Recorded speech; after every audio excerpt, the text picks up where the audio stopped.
สองคนของคนเยี่ยมหนึ่งไป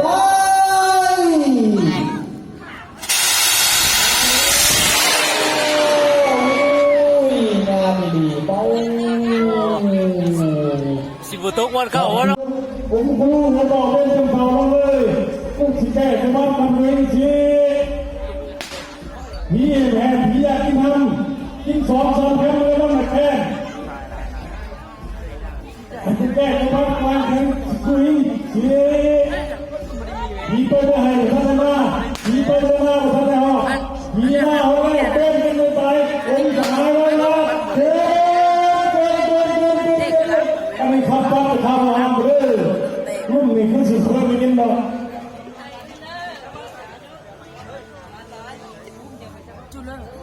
สองหนึ่งไปที่แปดเสียงเสียงงานเนาะบางไฟขนาด3 กิโลเป็นบางที่2ให้รายการเป็นหันเนาะเป็นบางไฟตัวทางตัวสภากับที่ทางกับพวกที่สิ่งเขาเรื่อยๆทางแบบบ้านตัวรักเหนือเนาะเป็นตัวโบราณนะครับที่เก่าเนาะ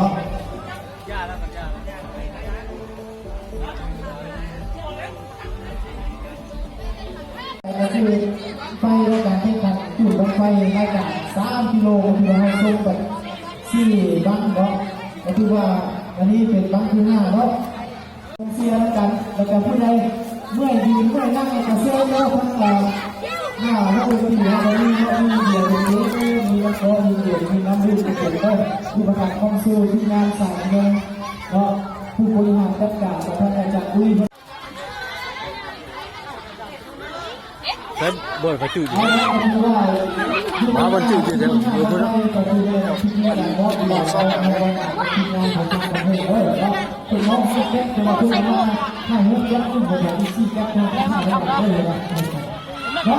เอาไปดูเราต้องใช้ที่ห้าเราต้องทำการเพื่อที่จะเริ่มกับผู้ใหญ่และเกี่ยวกับ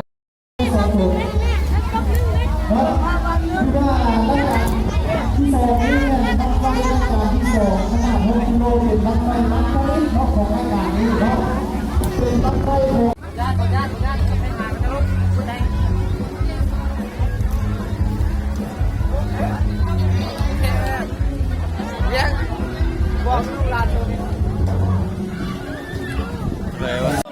3 2 1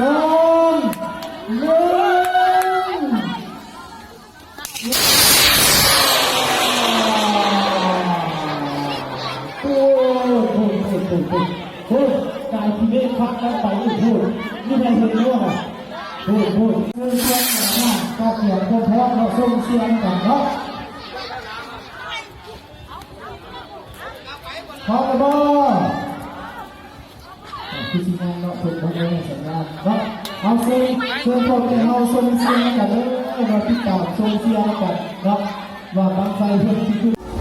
คือว่าทุกท่านที่เราได้สื่อที่ใครได้ว่าจะไม่รู้ว่าจะได้ดูกันที่การทำส่งกันเนาะจัดเทวนาเชิญทีมงานนักไทยแล้วเชิญได้ใช้ทีมงานเหนือสิโอ้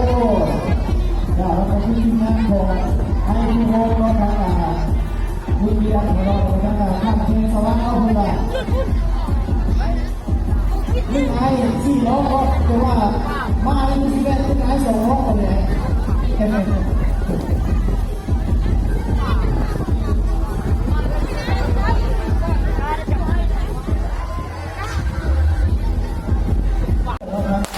ทีมงานไม่ใช่4 ล้อแต่ว่าพวกยังมาพวกนี้ก็ว่ายังมาพวกนี้เราพวกนี้ก็เลยคิดตัวมาในนี้สิมาแต่3 ภาคก็ถือว่าตอนนั้นเราทำงานมาโดยมันเป็นสมัครเราลงมาพอมานะครับการดูโครงเนาะก็จะเป็นเพื่อนต่อสู้ที่เพื่อการเดียวสู้กับไฟเนาะเอาไปเลย6 กิโลเนาะคือเราเป็นบัคนิดของรายการที่2เนาะคือว่าได้เตรียมความสัญญาจากโคโรเบอร์พร้อมเนาะเตรียม3 2 1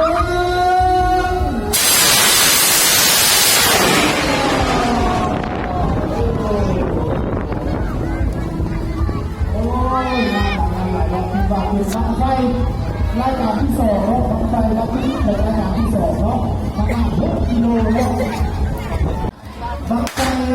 บางไฟขนาดกิโลเลยนะ3,600นะ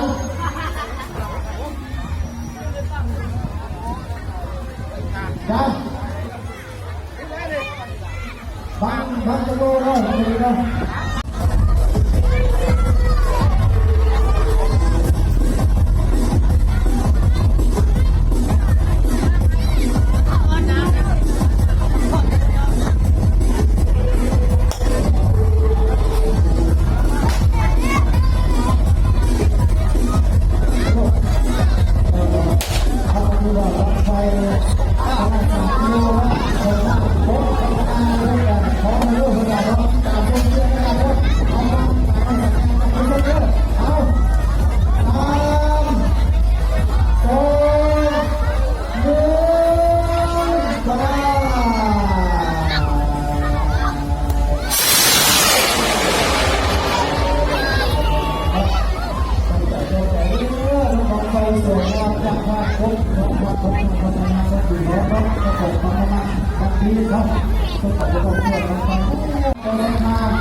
มือลิ้นแล้วการมาใส่การวะมือลิ้นแล้วเติมไม่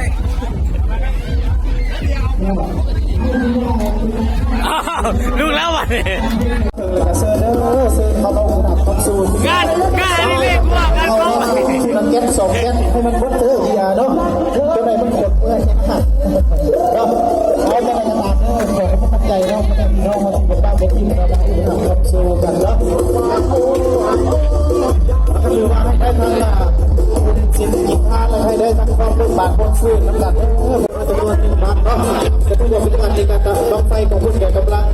ขึ้นสู้5เนาะเพื่อการเกียบจุดเนาะโอ้ยทีมงานเพื่อนได้ประกอบส่วนเบียร์ไปแล้วเพื่อนว่า2-3 แก๊สมาประกอบผมจะ